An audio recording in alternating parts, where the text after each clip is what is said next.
যে ফ্যাসিস্ট আওয়ামী লীগ সরকার এবং তাদের দোসররা বাদে বাংলাদেশে যত পলিটিক্যাল পার্টি আছে।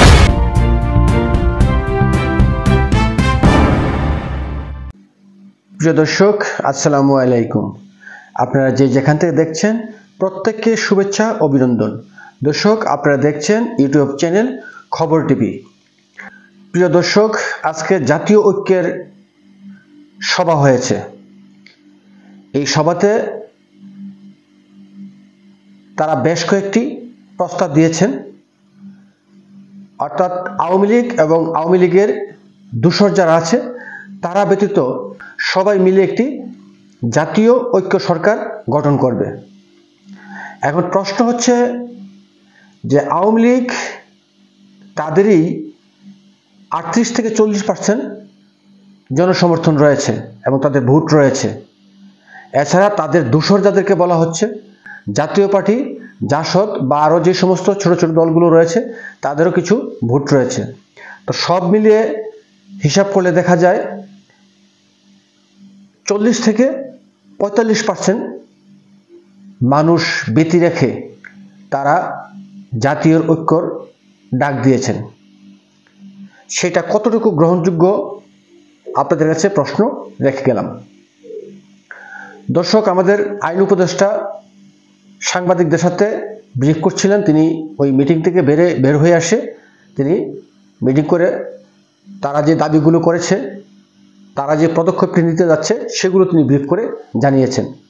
এখন প্রশ্ন হচ্ছে, এক আওয়ামী লীগকে ঠেকাতে, এক আওয়ামী লীগের ভয়ে আরও যে কত কিছু দেখতে হবে একমাত্র আল্লাহই জানে।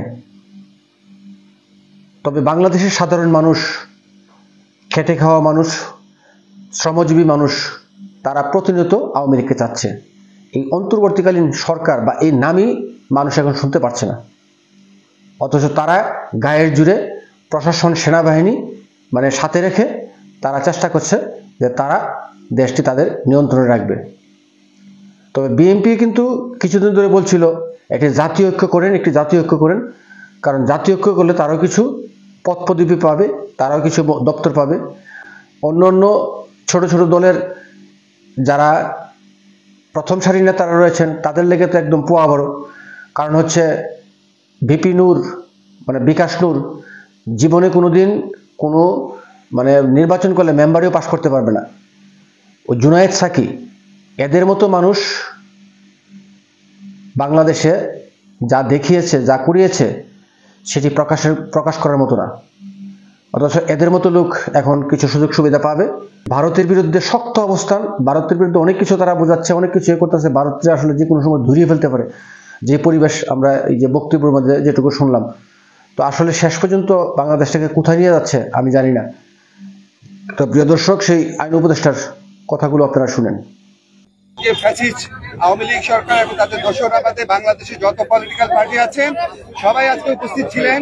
নানান মত পথ আদর্শের ভিন্নতা ছিল, কিন্তু সবাই একত্রে বাংলাদেশের সার্বভৌমত্ব, অস্তিত্ব, স্বাধীনতা এবং মর্যাদা রক্ষার প্রশ্নে সবাই ঐক্যবদ্ধ থাকার ঘোষণা দিয়েছেন এবং ঐক্যমত জানিয়েছেন। ওনারা এই সমস্ত আমাদের এই সভাতে যেই সমস্ত বিষয়ে ঐক্যমত প্রতিষ্ঠিত হয়েছে আমি একটু পড়ে শোনাচ্ছি আপনাদের। প্রথমেই ভারতে যে বাংলাদেশ বিরোধী বিভিন্ন তৎপরতা চলছে, বাংলাদেশের উপ হাইকমিশনে হামলা, বাংলাদেশ বিরোধী প্রচারণা, বাংলাদেশের অভ্যন্তরীণ ব্যাপারে হস্তক্ষেপ, এসবের তীব্র নিন্দা জানানো হয়েছে এবং ভারতের এই সমস্ত পদক্ষেপের বিরুদ্ধে বর্তমান সরকারের যে আত্মমর্যাদাশীল এবং সাহসী ভূমিকা তার প্রশংসা করা হয়েছে এবং সরকারের সাথে সলিডারিটি প্রকাশ করা হয়েছে। তবে একই সাথে সাথে ভারতের এই সমস্ত প্রচারণার বিরুদ্ধে সরকারকে আরো শক্তিশালী ভাবে, আরো বেগবান ভাবে এটাকে অ্যাড্রেস করার কথা বলা হয়েছে এবং এই জন্য প্রয়োজনীয় যে প্রবাসী যে আমাদের বন্ধুরা রয়েছেন, অন্য রাষ্ট্র রয়েছেন, বন্ধু রাষ্ট্র, তাদের সহযোগিতা, প্রবাসীদের সহযোগিতা, আন্তর্জাতিক সংবাদ সংস্থার যে সাংবাদিকরা রয়েছেন তাদেরকে এই দেশে ডেকে নিয়ে আসা, এই ধরনের নানান পরামর্শ দেওয়া হয়েছে এবং আমাদের কমিউনিকেশন স্কিল এবং ইন্টারন্যাশনাল লিগাল স্কিল বাড়ানোর পরামর্শ দেওয়া হয়েছে।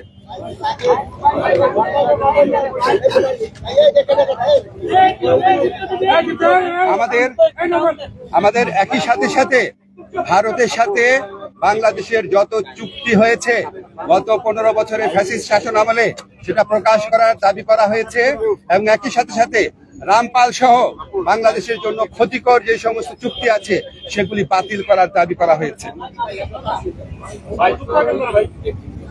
বাংলাদেশের প্রতি ভারতের যে অর্থনৈতিক নিপীড়ন, যে সাংস্কৃতিক আধিপত্য প্রতিষ্ঠার চেষ্টা, অভ্যন্তরীণ ব্যাপারে নাক গলানোর চেষ্টা, সেটার নিন্দা জানানো হয়েছে এবং ভারতকে বাংলাদেশের প্রতি মর্যাদাশীল আচরণ করার, সৎ প্রতিবেশী সুলভ আচরণ করার আহ্বান জানানো হয়েছে। আচ্ছা, আমাদের এই পরিস্থিতি মোকাবেলায় ভারত বাংলাদেশ বিরোধী যে বিভিন্ন প্রচারণা চালাচ্ছে, এই পরিস্থিতি মোকাবেলায় সকল সম্প্রদায়ের মানুষের ভূমিকার প্রশংসা করা হয়েছে এবং সাম্প্রদায়িক সম্প্রীতি যে কোনো উস্কানির মুখে অটুট রাখার প্রত্যয় ব্যক্ত করা হয়েছে। সবশেষে সবাই একটা জিনিস বলেছেন যে আমাদেরকে আর শক্তিহীন, দুর্বল, নতজানু ভাবার কোনো রকম কোনো অবকাশ নাই। যে কোনো ধরনের অপপ্রচারণা এবং উস্কানির বিরুদ্ধে আমরা ঐক্যবদ্ধ থাকব এবং আমরা আমাদের ঐক্য অটুট রাখবো। আমরা সাহসী থাকবো এবং আমরা যে কোনো ভবিষ্যতেও যে কোনো ধরনের প্রচারণা আসলে, যে কোনো ধরনের উস্কানি আসলে আমরা আমাদের ঐক্যকে আরো বেগবান দেখানোর একটা প্রচেষ্টা অব্যাহত রাখবো। একই সাথে সাথে আমাদেরকে বলা হয়েছে, এটা প্রস্তাব আকারে আসছে, যে আমরা যে গোটা জাতি এই যে ভারত সমাবেশ করতে পারি কিনা, সবাই মিলে একটা পলিটিক্যাল কাউন্সিল করতে পারি কিনা, এমনকি নিরাপত্তা কাউন্সিল করতে পারি কিনা, এই ধরনের প্রস্তাব আনা হয়েছে। এই সবার মূল সুর ছিল যে আমাদের মধ্যে মত, পথ, আদর্শের ভিন্নতা থাকবে, আমাদের রাজনীতি ভিন্নতা থাকবে, অবস্থান ভিন্নতা থাকবে, কিন্তু দেশ সার্বভৌমত্ব এবং অস্তিত্বের প্রশ্নে আমরা সবাই এক, সবচেয়ে উপরে দেশ, এবং এটার থেকে আমরা কখনো বিচ্যুত হব না। বাংলাদেশকে দুর্বল, শক্তিহীন, নতজানু ভাবার কোন রকম অবকাশ নাই।